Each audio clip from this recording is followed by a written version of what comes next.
Not going to a national school does not mean you are a failure. Welcome back to CynthiaUNTAMED. This is your youthful and educational platform where we have conversations with and about children and youth in Africa. If you haven't followed me on my other social media platforms, on Instagram at CynthiaOprah_Nyongesa, on Twitter at Cynthia_Oprah, and on my digital platform CynthiaUntamed.com, I highlight the stories of young changemakers, advocates, mobilizers, and activists right here in Africa. Things I wish I knew before I went to high school. Not going to a national school does not mean you are a failure. When I was in primary school, the only schools we wanted to go to was Alliance, Kenya High, Maryhill, Loreto, all the national schools with very big names, and especially those very close to Nairobi like Kenya High and Alliance. Those ones were more favored. And guess what? I did not go to a national school when I was in Form 1. I went to Naivasha Girls when I was in Form 1, but I later transferred to Alliance. And you know that when I was in Form 1, I used to think I had failed because I had not gotten direct admission to a national school, and that really used to discourage me because I used to wonder, I've worked so hard and still I did not get into a national school. But after transitioning, I can assure you, I can tell you for sure, even right now, people who went to provincial schools or district schools or even day school, you'll find they're even doing much better in life compared to people who went to national schools. So failure to go to a national school does not mean you are a failure in life. It's good to go to a national school, that I can tell you, but it is not the end of life if you do not go. And in case you join a provincial school and transfer later on, you can still manage. And in case you never get the chance to transfer to a national school, it's okay. I know maybe I'm not saying this from a point of experience because I had the chance to move schools, but I can tell you I have met people who stayed in Naivasha and they're doing so well in life. So failure to go to a national school is not the end of life. The inequalities in education are real. This is something I really wish I knew before I went to high school. I just told you that I moved from Naivasha Girls to Alliance. Now, Naivasha Girls is a good school. It's a provincial school, so it is good. But when I went to Alliance, I discovered that I had access to more resources. And I always give an example of the chemistry lab. Whenever I hadn't understood a practical lesson in chemistry or biology, I could easily go talk to the lab technician to set aside a practical just for me. And you see, that means use of the chemicals in the lab. It means use of the apparatus in the lab. It means use of the resources from your teachers to the lab technicians and all that. And at Alliance, I could access this whenever I wanted. And I could access it on my own. I could do the practicals with my classmates during lesson time, but I could do them still later on my own, and it was okay because the resources were there. But when I was in Naivasha, this was not happening. And when I moved schools, I realized that inequality in education is real. It is there. It is real. What I also saw is that national schools have the opportunity to access high profile people to come and talk to the students. So students are constantly exposed to people who are, people like the presidents, people like cabinet secretaries. They're easily exposed to such people. And then you find that the children in that schools, because they've been exposed to such people, then they dream even much bigger. They aspire for higher. Now, I'm not saying that if you don't go to a national school, you won't aspire for higher in life. That is not true, and it is a misconception that we have, which is why I do not blame any child who wants to go to a national school. I think we need to stop blaming children for wanting to go to national schools, because I moved from a provincial to a national school, and I know there's a difference. There's a difference when you're in between these two schools. There's a very big difference, and then that sometimes determines how children turn out in life. So I think education should just be equal for all. Let's all access the chemistry lab, because there's a child somewhere in northern Kenya who only sees those apparatus during KCSE. You can imagine. So this is something I really wish I knew before I joined high school. When you get to high school, you get to have duties. When I was in primary school, we didn't have duties. We had workers who would clean the school and do all that, and up to class 6 they'd wash your uniform. But when I got to high school, I went in Form 1, we didn't have as many workers. So students are given duties. You're assigned a particular place that you clean every other morning or evening, depending on the school you're in. And Form 1s are mostly told to wash the toilets. My god. Right now I know how to wash toilets because I learned how to wash tiled public toilets when I was in Naivasha Girls in Form 1. I learned how to wash the bathroom. I learned how to dispose sanitary towels. Thank you so much, Naivasha Girls, for that, because I learned how to burn these things. We had an incinerator and we had to take turns to burn the sanitary towels. It was not a very interesting experience. Even worse when it had rained, because the water would seep in through the incinerator and we had to struggle to light the pads to start burning. Oh my god, guys, it was not funny. But this is your Form 1 experience. Same case when I went to Alliance. We had to do duties, we had to clean the dormitories, we had to clean the classes. That is the reality of many high schools. You do things for yourself except cooking. And actually in Naivasha Girls, we even used to peel potatoes. We used to slash the grass. What else were we doing? I don't remember. Yeah, but at Alliance, it was mostly just cleaning the compound. Yes, just cleaning the compound, but at least cooking and all the other kitchen things used to be done by the workers in school. In Naivasha Girls as well, we had to wash our own plates. So immediately you ate, there'd be sufurias, large sufurias of water there, and you had to wash your plate, rinse it, wash your spoon as well and your cup, and keep it there, because the workers were just not enough to start washing plates for 500 girls. Yes, so when you get to high school, be prepared for duties, and trust me, they teach you to be a very disciplined human being, because right now I despise that, just because of the things I learned when I was in Form 1 and later on in Form 2, 3 and 4. You don't have to belong to a particular clique of girls or boys for you to belong. This is something that really disturbs people, and especially teenagers. You feel like you must be the one of the most popular girls in school. You know, you feel like, you know, maybe teachers will favor you. You must belong to this particular group of friends for you to make it in life. Let me tell you the truth. You do not have to belong in any of those groups. And I'm not telling you not to make friends. Can you make friends? Otherwise you're going to be very lonely in school. Make friends, but you do not have to belong in a particular clique of the rich girls, or you know, sometimes people say, oh, us, we are poor, so we belong in the clique of poor girls. No. And let me tell you, there are people from different families, and you will realize that they are the nicest of people. Just because someone comes from a rich family does not mean they are a bad person, and nobody chooses to be born rich.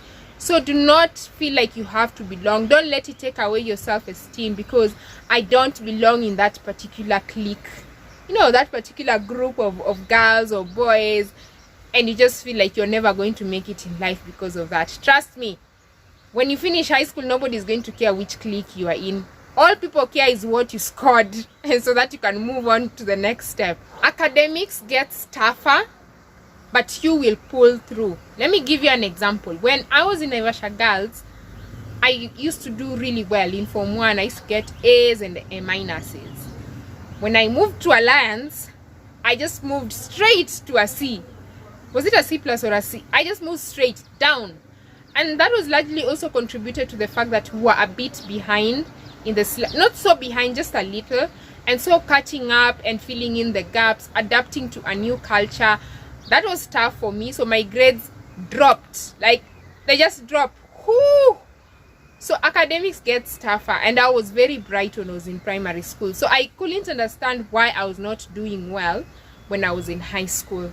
But let me tell you, I used to study. I used to really study. I used to wake up early. We didn't have morning preps at Alliance, but I used to wake up early. I used to consult fellow students. I used to consult teachers. I worked extremely hard. When I used to come home for the holidays, I had holiday tuitions. I used to have one-on-one tuitions with teachers here at home. Trust me, it was not easy. Even like for the practicals, I never used to understand. For some reason, like I used to find practicals very difficult. I had to go to talk to lab technicians and do extra practicals on my own or with a group of friends, just so that I could get better. It was so hard. I used to get E's in math. I used to get E's, like for real. I used to get E's in math. By then I used to get E's in math, for real. But let me tell you, I pulled through. I did well. Eventually I had an A minus, and this was moving from a C plus in the mock exam. So yes, academics gets tougher, but you will do well. Your index number does not determine what you become in KCSE. There was a girl who was I think index 150 in my school, and she had an A. She went to Kenyatta University, studied law. She did really well. So whatever your index number is, it does not determine what you get in KCSE. I know teachers say, oh, if you're index 1 to 20, you'll get A's, you'll be in the newspaper. But trust me, if you work very hard, you will do well. Trust me, you will do well. Just believe in yourself. I wish I knew that there's a diversity of career options. This is something I really wish I knew. And it's also largely contributed by the fact that I went to institutions where kids wanted to be astronauts and neurosurgeons and doctors and pilots. And I'm not saying it is bad to want to be in these careers. No, let me tell you, being in these professions is so important. We still need people to take us places. We need people to treat us. But I really wish I knew what was out here. I wish I knew there was something called pursuing a talent, pursuing your career in music, being a DJ. I wish I knew those, I wish I knew there was a world beyond what I just knew. We had a career department, but we rarely talked about being a DJ. Being a DJ, you went to Alliance, you want to be a DJ, you want to pursue music. How is that possible? But I really wish there was, I had knowledge. Not even that I want to be a DJ, but I wish I knew the diversity of options that were out there for me, because the world is so big, it's so beautiful, and whatever you put your mind into, you can succeed. So if you are watching this right now, make sure you just learn about the diversity of career options. If you want to be a doctor, know that you don't have to just be a general practitioner. You can be a cardiologist, you can be an oncologist, you can be a neurosurgeon. If you want to be a dentist, you can be the normal dentist, you can be an orthodontist. There's so much diversity. If you want to be a lawyer, you can practice human rights law, you can practice conveyancing law, you can do commercial law. If you want to work in the media, for example, you can be a producer, you can write scripts, you can do the camera stuff, all those camera things they do. You can be a photographer, you can be, oh my goodness, I don't even know what else you can be. But what I know is that each career option is so diverse, and that is something I really wish I knew. Being in co-curricular activities can help you win a scholarship. Not always. There are students who cannot balance between the books and the co-curricular activities. If you're doing too much of something is going to lose. But there are those students who are really gifted. They do well in class and they still do well in drama and sports. They're just those students. So I'm not pressuring you to join something if you know you cannot balance. Because remember, if you want to study at the university, you must really do well in the academics. Academics is counted first, and then second is the co-curricular activities. However, being in co-curricular activities can win you a scholarship, especially if you want to go to study abroad. This is something I realized when I got to Form 3. So it's something I didn't know before I joined Form 1, but I got to know about it when I was in high school. When you are in these co-curricular activities, there are people who are called talent scouts and all that. They come to your school, they see, oh, she has a talent in acting or running or all that, all those talents. Then they give you a scholarship. Even if it's not to study abroad, it's probably even to study in institutions here in Kenya. Because let's be honest, there are children who struggle to join university when they finish high school. Even if they went to a national school, probably they even struggle to be in that national school. So being in these activities can help you win a scholarship. So if you can participate in games, in clubs, in societies, please do. Let me give you a good example of The Boy Who Harnessed the Wind. If you have not watched this on Netflix, please do. It's the story of a boy who sort of managed to build a windmill for his village, and that windmill was able to tap water from the ground into his village. There was really a big drought in that village, and the whole village got water because of his invention. And he came from a very poor family. It is a real story based in Malawi. Now, the boy who acted in The Boy Who Harnessed the Wind is a boy who went to Alliance. He was in the drama club, and one day Chiwetel, the famous actor, was looking for a boy to play that particular role with him. And so they were going to different schools, scouting and looking for someone who could do the role. And because he was in drama, he was just called by his teacher, I think he said his arts teacher, to go and audition. And when he auditioned, they realized that he was just the best. And let me tell you, they were saying that when he went to Malawi to do the actual film, he had to still do his assignments at Alliance, and he still had to learn a new language, some language in Malawi. He had to learn it so that he could be casted in the film. And he managed to do that. He scored an A-, and he's now at the African Leadership Academy. If you have not heard of the African Leadership Academy, this is an institution based in South Africa, started by business moguls in the continent to empower young people with entrepreneurial skills. And I think you are there for about 1 year or a year and a half or 2 years. I think it's between 1 and 2 years, and you get to study. And from there on, if you do well, you can even get a scholarship to go study in one of the Ivy League or one of the best universities in the United States.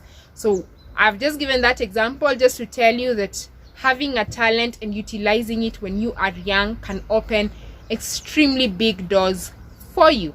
That is it for Cynthia Untamed today. Let me know in the comment section below, what are the things you wished you knew? And even if you knew all these things, where are you watching from? Comment if it's your county here in Kenya or wherever in Africa. Just drop your flag below so that I can know where you are watching from. As usual, thank you so much for tuning in to Cynthia Untamed. This is your youthful and educational platform where we have conversations with and about children and youth in Africa. Until next time, see ya.